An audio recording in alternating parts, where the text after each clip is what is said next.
ದಲ್ಲಿ ದೊಡ್ಡ ಸಂಚಲನ ಉಂಟು ಮಾಡಿದೆ. ಇದೀಗ ಈ ಕೇಸ್ ತನ್ನ ಮಗ್ಗುಲ ಬದಲಿಸಿದ್ದು. ಇದೀಗ ಮುಡಾ ಹಗರಣ ರಾಷ್ಟ್ರಪತಿ ಅಂಗಳ ಅಂದರೆ ಇದೇ ರಾಜ್ಯಪಾಲರು ವರದಿಯನ್ನು ಕೇಂದ್ರ ಸರ್ಕಾರಕ್ಕೆ ಕೊಟ್ಟಿದ್ದಾರೆ. ಯಾಕೆ ಕೇಂದ್ರ ಸರ್ಕಾರಕ್ಕೆ ಕೊಟ್ಟದ್ದು ಬಹಳ ಆತಂಕಕಾರಿ ಅಂತಂದರೆ, ಈಗ ಮುಡಾ ಹಗರಣದಲ್ಲಿ ಹೈಕೋರ್ಟ್ ಕೊಟ್ಟು ಪ್ರಾಸಿಕ್ಯೂಷನ್ ಆಗುತ್ತೋ ಇಲ್ಲೋ ಬೇರೆ ವಿಚಾರ.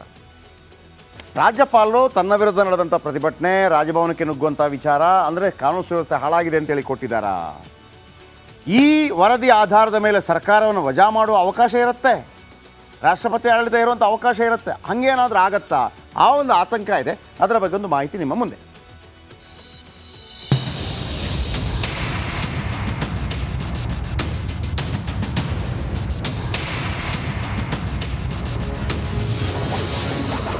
ರಾಷ್ಟ್ರಪತಿ ಅಂಗಳದಲ್ಲಿ ಮೂಡಾ ಚೆಂಡು. ಕೇಂದ್ರಕ್ಕೆ ರಿಪೋರ್ಟ್ ನೀಡಿದ ರಾಜ್ಯಪಾಲ. ರಾಜ್ಯ ರಾಜಕಾರಣದಲ್ಲಿ ಕೋಲಾಹಲ ಎಬ್ಬಿಸಿದ ಮೂಡಾ ಸೈಟ್ ಹಗರಣ ಈಗ ಕೇಂದ್ರದಲ್ಲೂ ಸದ್ದು ಮಾಡಲಿದೆ.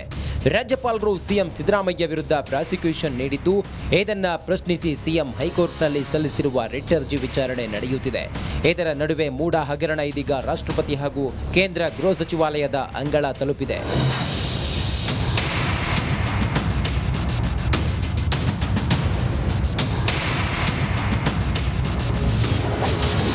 ರಾಷ್ಟ್ರಪತಿಗೆ ರಾಜ್ಯಪಾಲರು ಪಿನ್ ಟು ಪಿನ್ ಮಾಹಿತಿ ರವಾನೆ ಮಾಡಿದ್ದಾರೆ.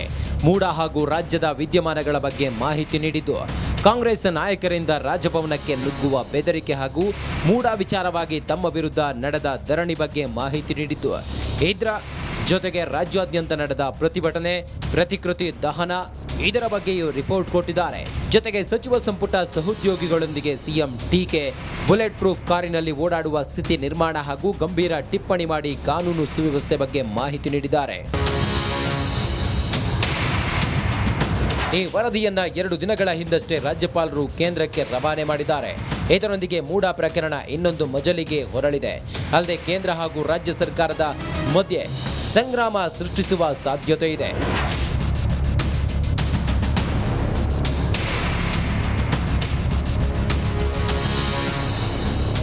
ಇನ್ನು ಈ ಸಂಬಂಧ ಸಿದ್ದರಾಮಯ್ಯಗೆ ಮತ್ತಷ್ಟು ಸಂಕಷ್ಟ ಎದುರಾಗುತ್ತಾ? ಇನ್ನು ರಾಜ್ಯಪಾಲರ ದೂರಿನ ವರದಿ ಬಗ್ಗೆ ರಾಷ್ಟ್ರಪತಿ ಮತ್ತು ಕೇಂದ್ರ ಗೃಹ ಸಚಿವಾಲಯ ಯಾವ ಕ್ರಮ ಕೈಗೊಳ್ಳುತ್ತೆ ಎನ್ನುವುದು ಕಾದು ನೋಡಬೇಕಿದೆ. Bureau report, Republic Kannada. ಈಗ ರಾಷ್ಟ್ರಪತಿ ಅಂಗಳದಲ್ಲಿ ಮುಡಾ ಹಗರಣ ಅಂತ ಹೇಳುವಾಗ ರಾಷ್ಟ್ರಪತಿ ಆಳ್ವಿಕೆ ಏನಾದರೂ ಹೇರಿಕೆ ಆಗುತ್ತಾ ಅನ್ನೋ ಒಂದು ಭಯ ಶುರು ಆಗುತ್ತೆ. ಪತ್ರದಲ್ಲಿ ಏನು ಬರೆದಿದ್ದಾರೆ? ಮುಡಾ ಸೈಟ್ ಹಂಚಿಕೆಯಲ್ಲಿ ಬ್ರಹ್ಮಾಂಡ ಭ್ರಷ್ಟಾಚಾರವಾಯಿತು.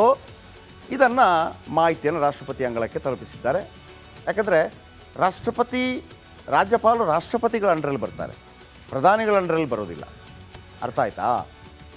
ರಾಷ್ಟ್ರಪತಿ ಹೇಗಿರ್ತಾರೆ, ರಾಷ್ಟ್ರದ ಮೊದಲು ರಾಜ ಇದ್ದಂಗೆ ಆಯಿತಾ? ಮೊದಲು ಹಂಗೆ ಒಂದೊಂದು ರಾಜ್ಯಕ್ಕೆ ರಾಜ ಇರ್ತಾರೆ, ಆದರೆ ಎಲ್ಲ ನಡೆಸೋದು ಮಂತ್ರಿ. ಹಾಗೇನು ಅದೇ ಸಿಸ್ಟಮ್, ಆದರೆ ಪ್ರಜಾತಂತ್ರ ವ್ಯವಸ್ಥೆ. ರಾಷ್ಟ್ರಪತಿ ಅಂತಂದರೆ ಒಂದು ರೀತಿಯಲ್ಲಿ ಏನು ಚಕ್ರವರ್ತಿ ಇದ್ದಂಗೆ.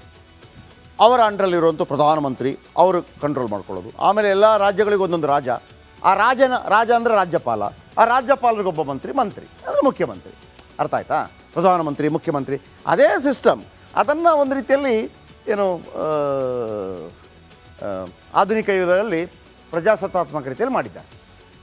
ಇವರು ಮಾಹಿತಿ ಕೊಡಬೇಕು. ಮುಖ್ಯಮಂತ್ರಿ ಅವರನ್ನು ಕೇಳೋ ರೈಟ್ಸ್ ಇದೆ ಯಾರಿಗೆ? ರಾಜ್ಯಪಾಲರಿಗೆ. ಏನಾಗ್ತಾಯಿದೆ ರಾಜ್ಯದಲ್ಲಿ, ಬನ್ನಿ ಕೊಡಿ, ಮಾಹಿತಿ ಕೊಟ್ಟು ಬರ್ತಾರೆ. ಆಮೇಲೆ ಕಾರ್ಯಕ್ರಮ ಶುರುವಾಗುತ್ತಲ್ಲ, ವಿಧಾನಸಭಾ ಅಧಿವೇಶನ, ಆಗ ರಾಜ ಬರಬೇಕು. ಅಂದರೆ ರಾಜ್ಯಪಾಲ ಬಂದು ಇದು ನನ್ನ ಸರ್ಕಾರ ಅಂತ ಅವ್ರು ಹೇಳೋದು. ನನ್ನ ಸರ್ಕಾರ, ಇವರೆಲ್ಲ ಮಾಡ್ಕೊಂಡು ಹೋಗ್ತಾ ಇದ್ದಾರೆ ಅಂತೇಳಿ ಮಾಡ್ತಾರೆ. ಏನೇ ಸಮಸ್ಯೆ ಆದಾಗಲೂ ಕೂಡ ಆಗ ಸಿದ್ದರಾಮಯ್ಯನವರು ನಾನು ಒಂದು 4 ಜನ ಎಕ್ಸ್ಟ್ರಾ ಮಂತ್ರಿಗಳನ್ನು ಸೇರಿಸ್ಕೊಳ್ತೀನಿ ಅಂತ ಇವ್ರ ಹತ್ರ ಪರ್ಮಿಷನ್ ಪಡಿಬೇಕು, ರಾಜ್ಯಪಾಲರ ಹತ್ರ. ಅವರು ಪರ್ಮಿಷನ್ ಹಾಕಿ ನಾನು ಅವರಿಗೆ ಪ್ರಮಾಣ ವಚನ ಬೋಧನೆ ಮಾಡೋದು ಯಾರು? ಇದೇ ರಾಜ್ಯಪಾಲರು. ಇದು ಸಿಸ್ಟಮ್, ಗೊತ್ತಾಯ್ತಲ್ಲ? ಹಾಗೇನೆ ಕೇಂದ್ರದಲ್ಲಿ ಇವರು ಯಾರಿಗೆ ಕಂಪ್ಲೇಂಟ್ ಕೊಡಬೇಕು ಏನಾದರೂ ಆದರೆ, ನನ್ನ ರಾಜ್ಯದಲ್ಲಿ ಹಿಂಗಾಗ್ತಾ ಇದೆ ಅಂತೇಳಿ? ಪ್ರಧಾನಮಂತ್ರಿಗಲ್ಲ, ರಾಷ್ಟ್ರಪತಿಗೆ ಕೊಟ್ಟಿದ್ದಾರೆ. ರಾಷ್ಟ್ರಪತಿ ಅವರಿಗೆ ಪಿನ್ ಟು ಪಿನ್ ಮಾಹಿತಿ ರವಾನೆ ಮಾಡಿದ್ದಾರೆ. ಮುಡಾ ಹಾಗೂ ರಾಜ್ಯದ ವಿದ್ಯಮಾನಗಳ ಬಗ್ಗೆ ಮಾಹಿತಿ ಕೊಟ್ಟಿದ್ದಾರೆ. ಕಾಂಗ್ರೆಸ್ ನಾಯಕರಿಂದ ರಾಜಭವನಕ್ಕೆ ನುಗ್ಗುವ ಬೆದರಿಕೆ ಬಂದಿದೆ. ಮುಡಾ ವಿಚಾರವಾಗಿ ತಮ್ಮ ವಿರುದ್ಧ ನಡೆದ ಧರಣಿ, ರಾಜ್ಯಾದ್ಯಂತ ಪ್ರತಿಭಟನೆ, ಪ್ರತಿಕೃತಿ ದಹನ ಬಗ್ಗೆ ಮಾಹಿತಿ ಕೊಟ್ಟಿದ್ದಾರೆ. ಸಚಿವ ಸಂಪುಟ ಸಹೋದ್ಯೋಗಿಗೆ ಅವರೊಂದಿಗೆ ಸಿಎಂ ಟೀಕೆ ಮಾಡಿದ್ದಾರೆ. ನಾನು ಬುಲೆಟ್ ಪ್ರೂಫ್ ಕಾರ್ನಲ್ಲಿ ಓಡಾಡುವ ಸ್ಥಿತಿ ನಿರ್ಮಾಣವಾಗಿದೆ. ಗಂಭೀರ ಟಿಪ್ಪಣಿ ಮಾಡಿದ ಕಾನೂನು ಸುವ್ಯವಸ್ಥೆ ಬಗ್ಗೆ ಮಾಹಿತಿ ಕೊಟ್ಟಿದ್ದಾರೆ. ಪ್ರಧಾನಿ ಮೋದಿಗೂ ಕಳಿಸಿದ್ದಾರೆ, ಕೇಂದ್ರ ಗೃಹ ಸಚಿವಾಲಯಕ್ಕೂ ಮಾಹಿತಿ ರವಾನೆ ಮಾಡಿದ್ದಾರೆ. ಇನ್ನು ಬೆಂಗಳೂರು ವಿವಿ ಘಟಿಕೋತ್ಸವಕ್ಕೆ ಬರಲಿಲ್ಲ ರಾಜ್ಯಪಾಲರು. ಕಾನೂನು ದೃಷ್ಟಿ ಇರ್ಬೋದು, ಬರಲಿಲ್ಲ. ಇವೆಲ್ಲವನ್ನು ಕೂಡ ಮಾಹಿತಿ ಕೊಟ್ಟಿದ್ದಾರೆ. ರಾಷ್ಟ್ರಪತಿಗಳಿಗೆ ಏನು ಅವಕಾಶ ಇದೆ? ಮೂಡ ಬಿಟ್ಟಾಕಿ, ಮೂಡ ಬದಿಗೋಯ್ತು. ಆರ್ಟಿಕಲ್ 356 ಅಂತ ಒಂದಿದೆ. ಆರ್ಟಿಕಲ್ 356 ರಾಷ್ಟ್ರಪತಿ ಆಡಳಿತ ಹೇರೋದಕ್ಕೆ ಶಿಫಾರಸು ಮಾಡಿದ್ರಾ? ಅದು ಗೊತ್ತಿಲ್ಲ ನಮಗೆ. ವರದಿ ಕೊಟ್ಟಿದ್ದಾರೆ. ಇದು ಆದರೆ ಆರ್ಟಿಕಲ್ 356 ಅಡಿಯಲ್ಲಿ ರಾಜ್ಯ ಸರ್ಕಾರವನ್ನು ವಜಾ ಮಾಡುವ ಅಧಿಕಾರ ರಾಷ್ಟ್ರಪತಿಗಳಿಗಿದೆ. ರಾಜ್ಯ ಸರ್ಕಾರದ ಆಡಳಿತದಲ್ಲಿ ವೈಫಲ್ಯ ಕಂಡು ಬಂದಲ್ಲಿ ಈ ನಿರ್ಧಾರವನ್ನು ಕೈಗೊಳ್ಳಬಹುದು. ನಿರ್ಧಾರಕ್ಕೂ ಮುನ್ನ ರಾಷ್ಟ್ರಪತಿ ರಾಜ್ಯಪಾಲರಿಂದ ವರದಿ ಮುಖ್ಯ. ರಾಜ್ಯ ಸರ್ಕಾರ ರಾಜ್ಯಪಾಲರು ಅಧಿಕಾರದ ಹಿಡಿತ ತಪ್ಪಿದರೆ ಕ್ರಮ ಕೈಗೊಳ್ಳಬಹುದು. ಆಡಳಿತ ವೈಫಲ್ಯ ಕಂಡು ಬಂದಲ್ಲಿ ಸರ್ಕಾರ ಅಮಾನತು ಮಾಡಬಹುದು.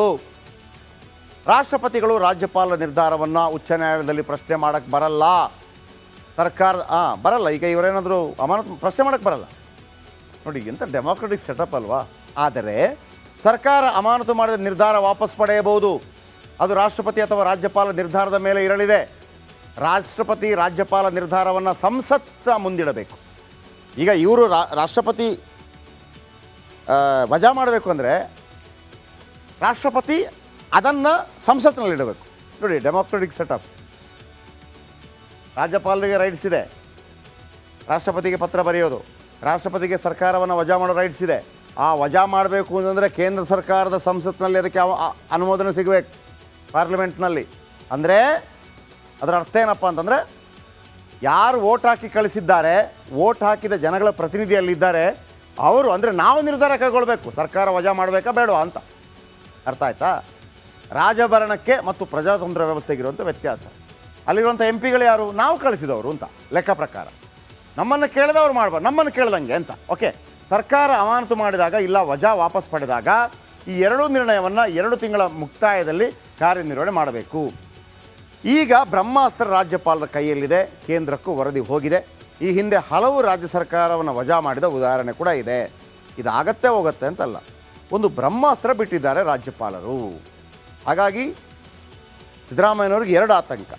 ಹೈಕೋರ್ಟ್ ಏನು ಹೇಳುತ್ತೆ ಮೂಡ ವಿಚಾರಕ್ಕೆ? ರಾಷ್ಟ್ರಪತಿಗಳು ಯಾರು ಗೊತ್ತು, ಟಮಕ್ಕಂತ ಚೇಂಜ್ ಮಾಡಿಬಿಟ್ರೆ, ರಾಷ್ಟ್ರಪತಿ ಆಳ್ವಿಕೆ ಏರ್ಬಿಟ್ರೆ ಏನು ಪ್ರಶ್ನೆ ಮಾಡೋಕ್ಕೆ ಬರಲ್ಲ. ಮತ್ತೆ 6 ತಿಂಗಳೊಳಗಾಗಿ ಮತ್ತೆ ಚುನಾವಣೆಗೆ ಹೋಗಿ ದರ್ಶನ್ದು ಎಷ್ಟೇ ಸ್ಟೋರಿ ಬರಲಿ, ಆಯಿತಾ, ಪ್ರಜ್ವಲ್ ರೇವಣ್ಣ ಸ್ಟೋರಿ ಬರಲಿ, ಸೂರಜ್ ರೇವಣ್ಣ ಸ್ಟೋರಿ ಬರಲಿ, ಆಮೇಲೆ ಯಡಿಯೂರಪ್ಪ ಸ್ಟೋರಿ ಬರಲಿ, ಮೂಡ ಸ್ಟೋರಿ ಬಿಟ್ಟಿಲ್ಲ, ವಾಲ್ಮೀಕಿ ಹಗರಣ ಸ್ಟೋರಿ ಬಿಟ್ಟಿಲ್ಲ, ಬಿಡೋದು ಇಲ್ಲ. ಈಗ ವಾಲ್ಮೀಕಿ ಹಗರಣಕ್ಕೆ ಬರ್ತೀನಿ. ವಾಲ್ಮೀಕಿ ನಿಗಮದಲ್ಲಿ ಬ್ರಹ್ಮಾಂಡ ಭ್ರಷ್ಟಾಚಾರ ಕೇಸ್ ರಾಜ್ಯ ಸರ್ಕಾರವನ್ನೇ ಅಲುಗಾಡಿಸಿದೆ. ಅಕ್ರಮ ಕೇಸ್ ಸಂಬಂಧ ಬಿ ನಾಗೇಂದ್ರ ಸೇರಿದಂತೆ 5 ಆರೋಪಿಗಳ ವಿರುದ್ಧ ಕೋರ್ಟ್ಗೆ ಇಡಿ ಚಾರ್ಜ್ ಶೀಟ್ ಸಲ್ಲಿಕೆ ಮಾಡಿದೆ. ಅದರ ಅಪ್ಡೇಟ್ ಇಲ್ಲಿದೆ, ಕೇಳಿ.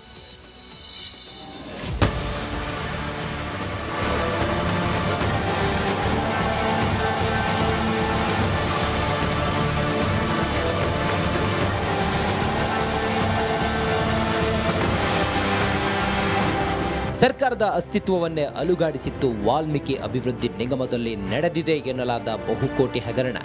ಬ್ರಹ್ಮಾಂಡ ಭ್ರಷ್ಟಾಚಾರದ ಕಿಂಗ್ ಪಿನ್ ಮಾಜಿ ಸಚಿವ ಹಾಲಿ ಶಾಸಕ ಬಿ ನಾಗೇಂದ್ರ ಅಂತ ಚಾರ್ಜ್ ಶೀಟ್ನಲ್ಲಿ ಉಲ್ಲೇಖಿಸಲಾಗಿದೆ. ನಾಗೇಂದ್ರ ವಿರುದ್ಧ 82ನೇ ಜನಪ್ರತಿನಿಧಿಗಳ ವಿಶೇಷ ಕೋರ್ಟ್ಗೆ ಚಾರ್ಜ್ ಶೀಟ್ ಸಲ್ಲಿಸಲಾಗಿದೆ.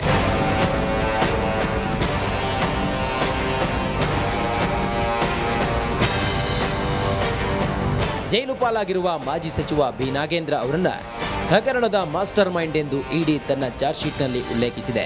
ಅಲ್ಲದೆ ಲೋಕಸಭಾ ಚುನಾವಣೆ ವೇಳೆ 21 ಕೋಟಿ ಹಂಚಿಕೆ ಸೇರಿ ಹಲವು ವಿಚಾರಗಳನ್ನು ದೋಷಾರೋಪ ಪಟ್ಟಿಯಲ್ಲಿ ಅಧಿಕಾರಿಗಳು ಉಲ್ಲೇಖಿಸಿದ್ದಾರೆ.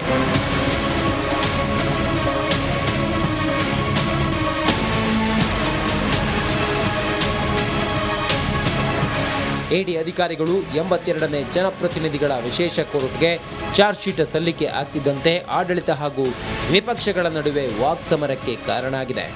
ಚಾರ್ಜ್ ಶೀಟ್ ಅಲ್ಲಿ 21 ಕೋಟಿ ರೂಪಾಯಿ ಹಣವನ್ನ ಬಳ್ಳಾರಿ ಚುನಾವಣೆಗೆ ಖರ್ಚು ಮಾಡಿದ್ದಾರೆ ಅಂತ ಹೇಳಿ. ಆದ್ರಿಂದ ನಾನು ಮತ್ತೊಂದು ಅಂಶವನ್ನ ಈ ಸಂದರ್ಭದಲ್ಲಿ ಒತ್ತಾಯ ಮಾಡ್ತೇನೆ.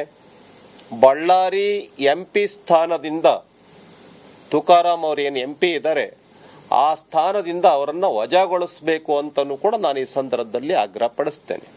ಅದಕ್ಕೆ ಕೋರ್ಟ್ ತೀರ್ಮಾನ ಮಾಡುತ್ತೆ. ಅದು ಒಂದು ಚಿಂತನೆ ಇದೆ. ಯಾಕೆಂದರೆ ಬೇಗ ಮುಗಿದೋದ್ರೆ ಅದು ಕೇಸು ಏನು ತೀರ್ಮಾನ ಕೋರ್ಟ್ ತೀರ್ಮಾನ ಮಾಡುತ್ತೋ. ಈಗ ಅವರೆಲ್ಲ ಚಾರ್ಜ್ ಶೀಟ್ ಸಬ್ಮಿಟ್ ಮಾಡಿದ್ದಾರೆ. ಎಫೆಕ್ಟಿವ್ ಆಗಿ ಅದನ್ನೇನೇನು ಎವಿಡೆನ್ಸಸ್ಸು ಸಿಕ್ಕಿದೆಯೋ ಅದನ್ನೆಲ್ಲ ಸಬ್ಮಿಟ್ ಮಾಡಿದ್ದಾರೆ. ಇಡಿ ಚಾರ್ಜ್ ಶೀಟ್ನಲ್ಲಿ ವಿತ್ ರೆಕಾರ್ಡ್ಸು ಹಣ ಎಲ್ಲಿಗೆ ಹೋಗಿದೆ, ಹಣ ಹೋಗಿರೋದು ಮತ್ತು ಅದರ ಹಣದ ಬಳಕೆ ಎಲ್ಲೆಲ್ಲಾಗಿದೆ ಮತ್ತು ಮಾಸ್ಟರ್ ಮೈಂಡ್ ಯಾರು ಅನ್ನೋದ್ರ ಬಗ್ಗೆ ಸಂಬಂಧಪಟ್ಟಂತೆ ಪ್ರೈಮರಿ ರಿಪೋರ್ಟ್ನಲ್ಲಿ ಚಾರ್ಜ್ ಶೀಟ್ನಲ್ಲಿ ಉಲ್ಲೇಖ ಮಾಡಿದೆ. Nagendra one of the mastermind, Satyanarayana Varma, Nagendra ಇವರೆಲ್ಲರೂ ಸೇರಿಯೇ ಸಂಚು ನಡೆಸಿದರು ಅನ್ನುವಂಥ ರಿಪೋರ್ಟನ್ನು ಹಾಕಿದೆ. ಈ ಹಿಂದೆ ತನಿಖೆ ನಡೆಸಿದ್ದ ಎಸ್ಐಟಿ ಶಿವಮೊಗ್ಗ ಕೋರ್ಟ್ಗೆ ಚಾರ್ಜ್ ಶೀಟ್ ಸಲ್ಲಿಸಿತ್ತು.